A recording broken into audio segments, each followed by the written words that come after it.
The remarkable leadership of President Captain Ibrahim Traore of Burkina Faso. Unlike many African leaders who prioritize personal luxury, Traore focuses on advancing development and agriculture to benefit his people.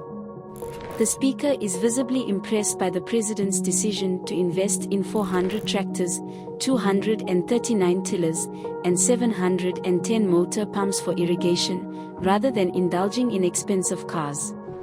Traore's commitment to mechanized farming aims to create jobs and ensure food security, a first for Africa. The speech contrasts Traore's modesty and dedication with the opulence and self-indulgence of other African leaders, emphasizing the need for leaders who prioritize the welfare of their citizens over personal gain. The speaker calls for a change in the type of leaders elected in Africa, urging support for those who think about employment and development rather than luxury. The address concludes with a call to action, encouraging the audience to subscribe to the speaker's channel for more insights on African development and to celebrate leaders like Traore who exemplify true leadership. Ladies and gentlemen, welcome to Black History, where we unite stories from Africa, the diaspora, and the broader Black community. Today, we are in Burkina Faso, witnessing an extraordinary development.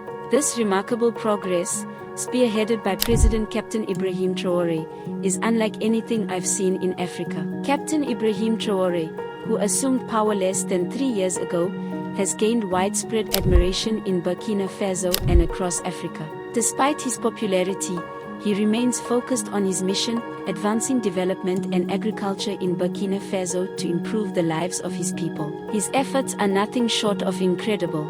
Currently, we're looking at 400 tractors, 239 tillers, and 710 motor pumps for irrigation. Instead of indulging in luxury, President Traore continues to drive a 2001 Land Rover Defender, valuing at about $12,000. President Traore's commitment to agriculture is a first in Africa. By prioritizing mechanized farming, he is creating jobs and ensuring food security for his people. His government has provided 400 tractors, 239 tillers, 710 motor pumps, and 714 vehicles for agricultural agents. They also support producers with essential inputs, including fish feed, fertilizers, phytosanitary products, plant seeds, fodder, and concentrated feed, totaling over 78 billion FCFA, $28 million. This initiative, part of the Agropastoral Fisheries and the Presidential Initiative for Agricultural Production 2023 to 2024, demonstrates a visionary approach to governance. Unlike many African leaders who squander resources on personal luxuries, President Traore focuses on what truly matters, the well-being and prosperity of his people. I urge you to consider the type of leaders you support. They invest in agriculture, industry, and employment rather than expensive vehicles. President Traore sets an exemplary standard, showing that true leadership lies in serving the people, not in personal gain. If you share this vision for Africa, subscribe to my channel for more insights on African development. Like and comment with your thoughts on this message. Let's celebrate leaders like Captain Ibrahim Traore, who embody the spirit of progress and selflessness for the betterment of Africa. We are in Burkina Faso, ladies and gentlemen.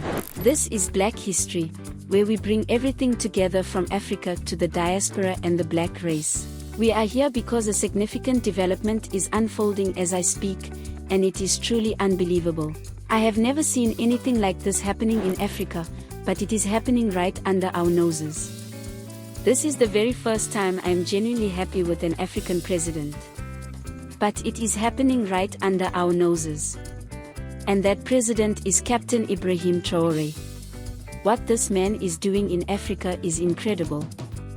For those who do not know, Ibrahim Traore took over less than 3 years ago and has been loved by many people in Burkina Faso and across Africa. However, this love has not gone to his head. He remains focused on his targets and aims for the people of Burkina Faso and Africa. His goal is to improve development and agriculture in Burkina Faso and Africa, making his people happy and prosperous. What you see here includes 400 tractors and 239 tillers. For those unfamiliar, a tiller is a tractor that you can ride manually, like a wheelbarrow. Additionally, there are motor pumps, which are water pumps used for irrigation. The money that should have been spent on luxury cars has been used for farming equipment. President Traore drives a 2001 Land Rover Defender, worth about $12,000, and he uses it everywhere he goes. Instead of indulging in luxury cars, this African leader has chosen to invest in farming with the limited resources available. This is unprecedented in Africa, a president who prioritizes agriculture over personal enjoyment, creating employment, and producing food for the people. I have always said that Africa is poor because no one wants to farm. The first thing many African leaders do upon taking office is to upgrade their vehicles, often purchasing the most expensive SUVs. Others steal money, convert it to dollars, and hide it away, while some send it to international banks, leaving their countries impoverished. This behavior contrasts sharply with the leaders we need in Africa, those who think about employment and the well-being of their people rather than expensive cars.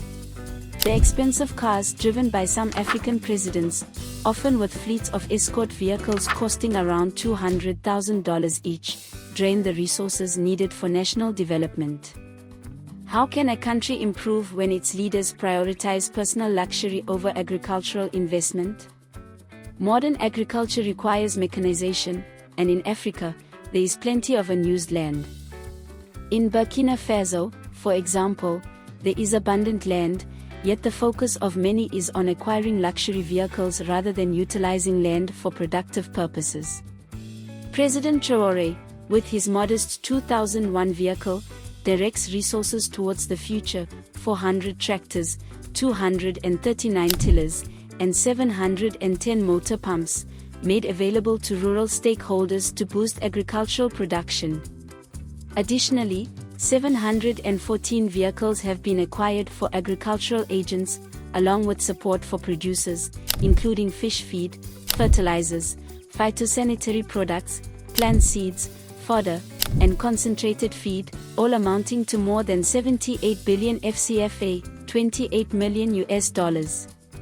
This acquisition reflects the transitional government's commitment to supporting producers through the agro-pastoral fisheries and the Presidential Initiative for Agricultural Production 2023 to 2024. This approach exemplifies true leadership, leaders who think about the greater good. This is why I say my channel will always promote those who do what is right. I cannot support leaders who lavishly spend their country's resources on personal luxuries. Africa has suffered for too long because of leaders who drain national resources. How many leaders in your country or local government think more about employment than the cars they drive? Can you name any leader who drives a vehicle made 30 years ago or one that costs below $12,000?